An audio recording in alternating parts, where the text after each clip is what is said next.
There comes a point in healing where you realize healing itself can become the loop. Not because healing is bad, because honestly, healing is what saved me. It helped me survive. It helped me understand my patterns, my nervous system, my relationships, my pain, my story. But after so many years of doing this work, I'm realizing that if we're not careful, we can become addicted to searching for what's wrong. Physically, emotionally, mentally, spiritually. We can get into this loop of what supplement do I need now? What wound do I need to investigate now? What trauma do I need to uncover now? What therapist, healer, modality, podcast, diagnosis, nervous system technique do I need now? And suddenly our identity becomes built around fixing ourselves. Healing after healing becomes the loop. And I think there's a really important distinction here. I know I turned to spiritual modalities and energy work because I needed it. I needed it.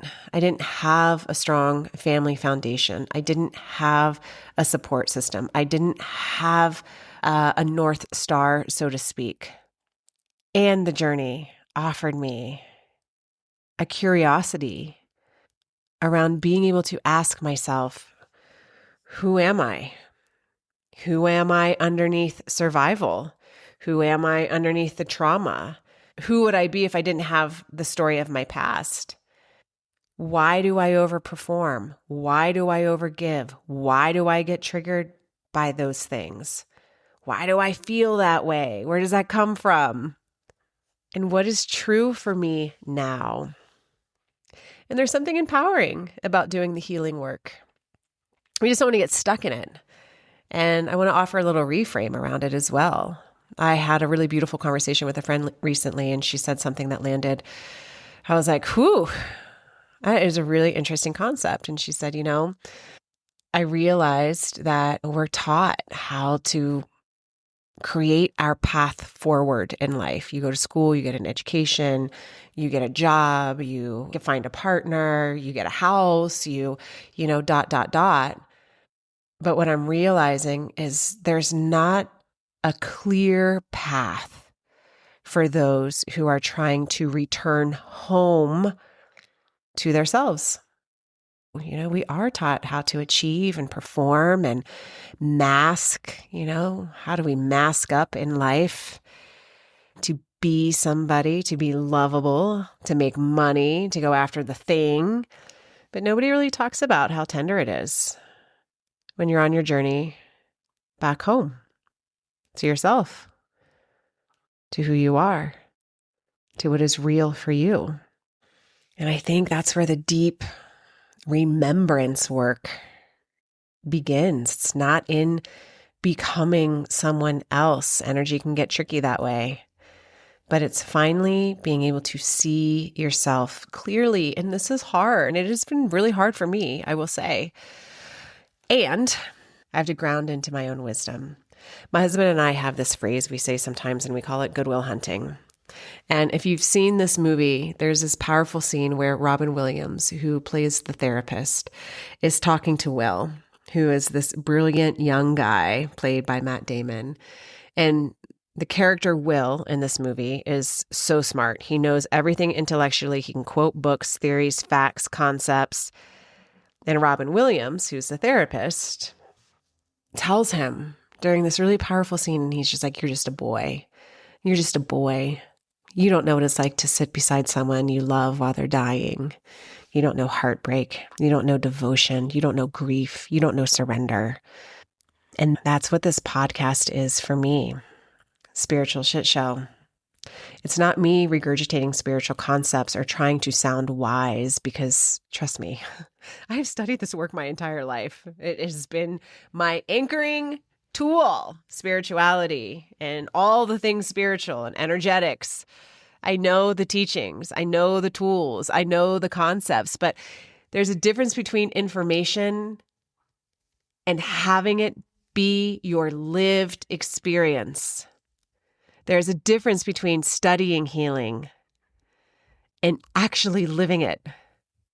And what I'm learning is love Sounds so easy, but love is actually really hard. I have to remind myself that I know what it's like to sit bedside while a parent is passing. I know what it's like to hold my dog while he's making his transition. And it would be easier just to put him down. But we were present through the whole transition process. I know what fucking deep shadow work feels like.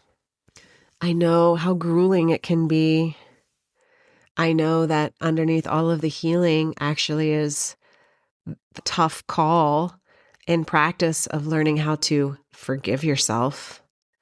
I know what it's like to be like, damn, I got a lot of guilt and shame in there. Shit, fuck. I know what it's like to have a call on your heart to love, even when you don't want to. I know what it's like to have your life completely flipped upside down and be left standing there with fragmented pieces, trying to rebuild it. And I know how long that can take and how annoying it can be. And now I know what it's like to practice self-love, self-forgiveness, and being able to hold a lot of compassion for myself while I am calling myself out on my own bullshit. All right, so here's the story. This weekend, I was at my daughter's basketball tournament and I caught myself in real time overgiving. I was like, what am I doing right now? Look, Julie, stop. What are you doing? I was overgiving, overdoing, overextending. And I was like, okay, Julie, next time, you don't have to bring snacks for everybody, the team, the coaches, the parents. You can just bring a snack and that's good. And then I started thinking about in my life all the times I overgive. I'm constantly giving away free sessions. And if somebody needs something, I'm like, oh, well, let me psychically tune in for you and let me give you a free coaching session, or let me come to your side while you're trying to work this through. Let me do for you, do for you, do for you. And I'm realizing, I'm like, gosh, where is this coming from? Why do I do this? And then this realization hit me this morning. My overgiving isn't random. There's a reason I do it. I was reminded that a few months ago I did a meditation and the guides came in and said, okay, we want to support you on your healing and we want to show you a core wound, one of your core wounds. And I was like, cool. Yeah, let's do it. I'm excited. Show me. How does this work? And I was fucking wrecked after the guide showed me my core wound. I cried for hours on the floor and my husband kept on coming up like, you good? You need anything? And I was like, no, I'm good. I know I needed it, but it is hard. So let me tell you what the guide showed me. They gave me this vision of me as a little girl and my mom is standing in front of me and she's putting on my jacket and she's zipping it up. And she's zipping it up and I'm looking at her and she's so close to me and I can feel her love. And I'm smiling and she smiles back and she boops me on the nose. And then she reaches out so I can hold her hand. And I hold her hand and I get this really beautiful somatic experience of what it was like. I could feel it in my body. It's almost like I was reconnecting to that energy of what it was like to have somebody reach down a hand to me and I get to reach up and hold it. And it's love. It's just unconditional love there. And then they showed us walking together, holding hands. And again, I got this really incredible somatic experience within my body, this reconnection of what it's like to have somebody love you and that you bring them joy. You bring them joy. So that was really a beautiful but hard experience. And what the core wound was here was this realization that I had that as a little soul. And when my mom passed away, I had never had that again. So my sweet little self has been living an entire life trying to find that again, trying to feel what it feels like to radiate love and radiate out big love and have somebody radiate it right back to me. I'm radiating love out, seeking that, overgiving, overdoing, oversharing. But the real reason I do it, a soul truth, is because there is a part of me that is seeking somebody to radiate back to me that same type of love, unconditional love, and to feel once again what it feels like to know that I bring someone joy simply by being me.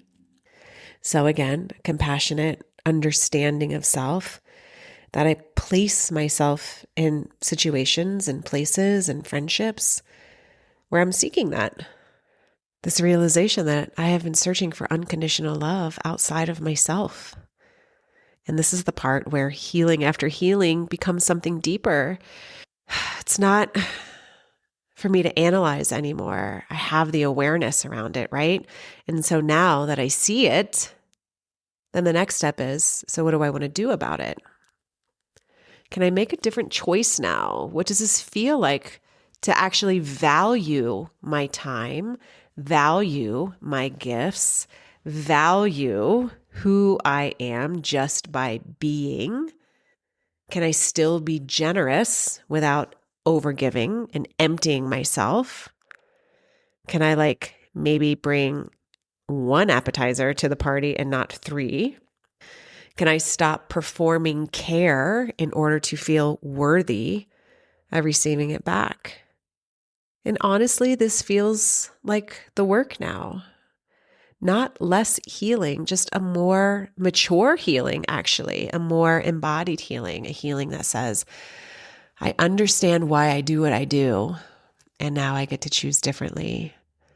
Not from shame, not from judgment, but from love, because I'm learning how to love myself. And I can also see that this overgiving part of me is really beautiful too. There's a part of me that, I can see she is loving, she's generous, she's thoughtful, she's playful. She deeply wants people to feel seen and cared for. But now I'm learning that I deserve some of that care too. That same love that I am radiating out so I can experience what it's like to have that same unconditional love radiate back to me. I think maybe I can only find that if I radiate that love to me. And it feels like it's about time to love yourself, to believe in yourself, to value yourself, to stop trying to endlessly fix yourself as if you are broken, but to nurture yourself, to love yourself, to feel that joy that can come with you being yourself authentically.